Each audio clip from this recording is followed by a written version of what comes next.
is like a machine that is constantly generating thoughts. Thoughts are little bundles of energy that have a tremendous impact upon us. There is so much of energy in the atmosphere. You can't see it, but if you take a transistor set and start turning the knob, you will catch station after radio station. It shows that these waves were present in the atmosphere. Similarly, our thoughts are also like subtle waves. They impact us in so many ways. First of all, they impact our appearance. You look at somebody and say, "Why are you so sad today?"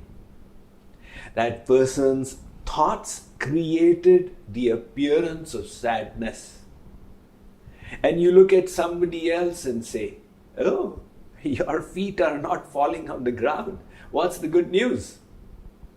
Again, the thoughts changed the appearance. So these thoughts at present are not in control or focus. I like to give the analogy of the television set of olden days. In the 1970s, when the television had just come out in India, we used to have these very basic kind of sets where a channel would come up, then it would disappear. And then another channel would come up and that would disappear. And sometimes the channel would start slipping or lines would appear. In the same way is our mind. We think of something and then something else and then a third thing and back to the first thing. Now, why is this happening inside? If a car is out of control, it goes here, then there, then returns, you would say there are two possibilities. Either the machinery is defective, the axle rod is broken and hence the steering wheel has lost control over the wheels, or else the machinery is perfect, but the driver is inebriated. And that is why he is not controlling the car. Similarly, if our thoughts are not properly channeled, there is one of two possibilities. Either the machinery is defective, or else we are not controlling it properly. Now, any of us who is listening to this talk doesn't have defective machinery. Otherwise, there's a very remote chance that you would care to listen to this.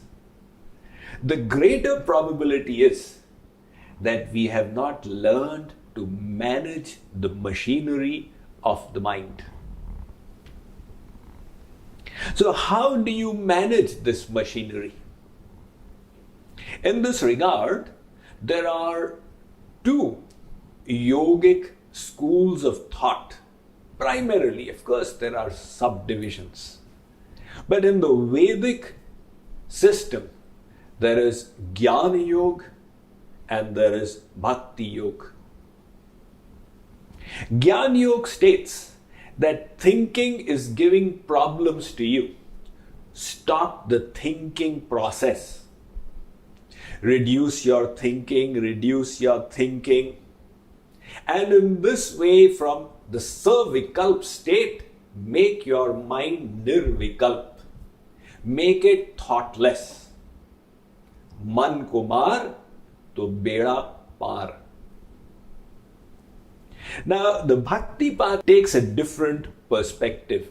It says, to make this mind thoughtless is extremely difficult. It is next to impossible. Rather than doing that, you divert the mind towards God. It's just like you are driving a bicycle. Now, if you say, I wish to stop the forward movement by applying my brakes, it becomes an unstable condition. You will either fall to the left or the right. You can't retain your balance. But instead, if you just turn the handle, the forward movement will stop because the bike is now moving in this direction. Similarly, Bhakti Yoga states, don't stop thinking. Think of God. Make your mind Krishnamay, divine. What is the problem with the path of Gyan Yoga? It's extremely difficult. The nature of this mind is such that it constantly keeps working. And to bring it to a state where it stops working is unnatural to the functioning of the mind. There is the beautiful illustrative story of a sadhu who used to live up in the Himalayas and beyond in Tibet. His name was Milarepa. In the nearby village, a rumor spread that this sadhu has a Sid Mantra. If you chant it, you will get siddhis or mystic abilities. One villager came up to his monastery and he said, Sir, I have heard you have a Sid Mantra. If we chant it, we get mystic abilities. Can you please give it to me? Milarepa said, I don't have any such Sid Mantras. My intent of spirituality is different. Satchita pariyo dapanam etam buddhanushasanam. The Buddha said, the goal is to purify the mind and not learn how to walk on water or transport objects. The villager said, Sir, you are avoiding me. Until you give me the mantra, I will not move from your ashram. Milarepa said, so be it. What do I care? But after 24 hours, his sadhana started getting disturbed. He said, my dear fellow, you are causing a nuisance to me. Can you please leave? The villager said, Sir, I am willing to die, but I will not leave without the mantra. Milarepa thought how to get rid of this man now. So he said, all right, I'll give you the Sid Mantra. Really? He was all ears. Tell me, sir. The Sid Mantra is Om. Om? It's a Sid Mantra? Yes. If you chant it, you will get mystic abilities. But there is a condition to it. Don't bring any monkeys to your mind. What do you mean? I mean, don't think of any monkeys henceforth. Otherwise, all this chanting will become useless. The villager said, Sir, I have never thought of monkeys all my life. Why should I start thinking of them now? Milarepa said, I have cautioned you. Now it's up to you. The man returned from there with a sense of accomplishment. Now I have the Sid Mantra. I just need to chant Om, Om, Om and not think of monkeys. What should I not think of? Monkeys. What was the consequence? He's doing Om, Om, Om. One portion of the mind is acting like the operator. Chant Om, Om. And the other portion of the mind is acting like the monitor. Am I thinking of monkeys or not? What is the consequence? He was doing Om, Om, don't think of monkeys, Om, Om. The mind said, is there a monkey watching me from behind? He looked back. Oh no, there was no monkey. My God, what did I do? I thought of a monkey. All my chanting has become useless. All right, this time I'll chant Om, Om and not think of monkeys. So he was walking back home, Om, Om, don't think of monkeys, Om, don't think of monkeys, don't think of monkeys, don't think of monkeys. And then he said, are there monkeys on the street there? Oh my God, they were human beings. I did it once again. Now, the more he would scold his mind, the more disturbed his mind would become. And what was the consequence? He started seeing monkeys everywhere. His thoughts became monkey-mind. He said, things are getting out of control. Let me go home, take a cold water bath, and then with a fresh mind, I'll chant Om, Om and not think of monkeys.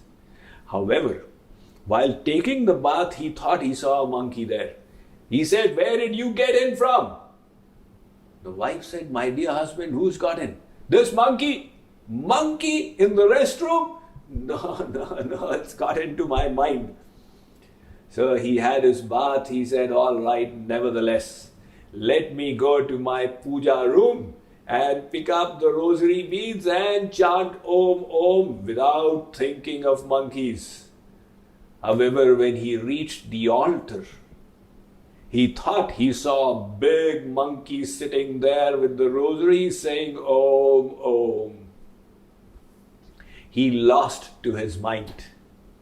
He went back to the sage Milarepa and said, sir, this mantra you gave me, please take it back. Give it to me in my next life. But don't tell me that I should not think of monkeys, or I will definitely think of them. So such is the nature of this monkey mind. In the Ramayana, Goswami Tulsidas Ji Maharaj, the writer of the Ramcharitmanas, states, Graha grihita puni bata vasha, ta puni bichi mara, puni piyaya varuni, kahiya kaha upachar. He says, a monkey is by nature restless. And if you tie a scorpion to its tail, it becomes even more agitated. On top of that, if it has got hysteria, think of its situation. And further, you make it drink some intoxicating, intellect-destroying alcohol, what will be the condition of that monkey? That, O Lord Ram, is the condition of my mind. Now, for that mind, you say, okay, stop the thinking process. There are great chances it will think even more. And that is why the process given in the Vedic scriptures, in the Bhagavad Gita, Lord Krishna says, Manmana bhava madbhakto madhyaji mam namaskuru. This is the only line that has come twice in the 700 verses of the Bhagavad Gita. Lord Krishna says, Arjun, don't stop thinking. Divert the mind to God. Learn to see this world is belonging to Him. Learn to see Him in everybody. Learn to see yourself as the servant of God. Learn to do everything as an offering unto Him.